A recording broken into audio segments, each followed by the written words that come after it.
Mitra.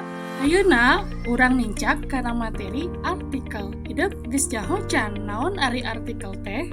Sajan kana wangenan artikel, urang pedar heula tujuan pangajaran artikel.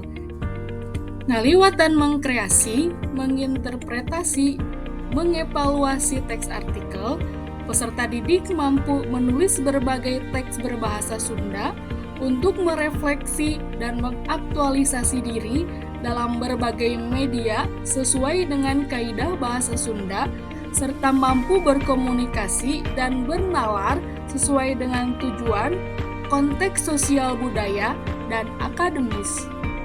Diajar materi artikel teh tangtu aya manfaatna, ngajembaran pangaweruh, mampu mere interpretasi, tanggapan, jeung ngomentarankeun hiji artikel, mampu nyieun deskripsi produk anu dijieun ku hidup dina pangajaran produktif.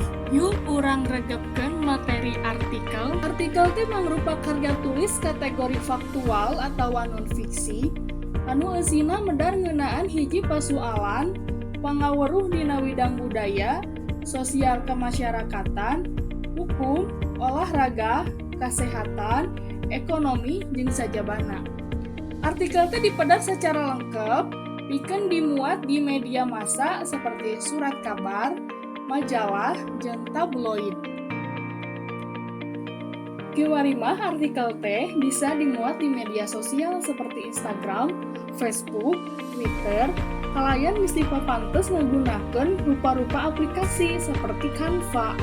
Artikel oge bisa dipedar dina podcast terus diupload ka YouTube.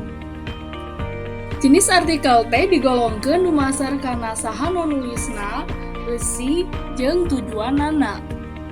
Dumasar kanu nulisna aya artikel redaksi jeung artikel umum. Dumasar eusina aya artikel deskripsi, narasi, eksposisi, jeung persuasi. Dumasar kanu tujuan aya artikel ilmiah populer, opini, tutorial, jeung artikel review.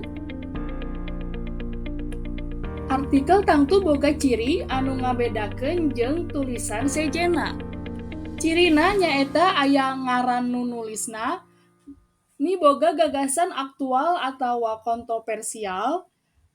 Gagasan nu diangkat dina tulisan kudu patali jeung kepentingan jalma rea. Ditulis kalayan referensi ku visi nu intelektual, dipidangkeun dina basa nu hirup, populer, jeung komunikatif, sarta singget jeung tuntas.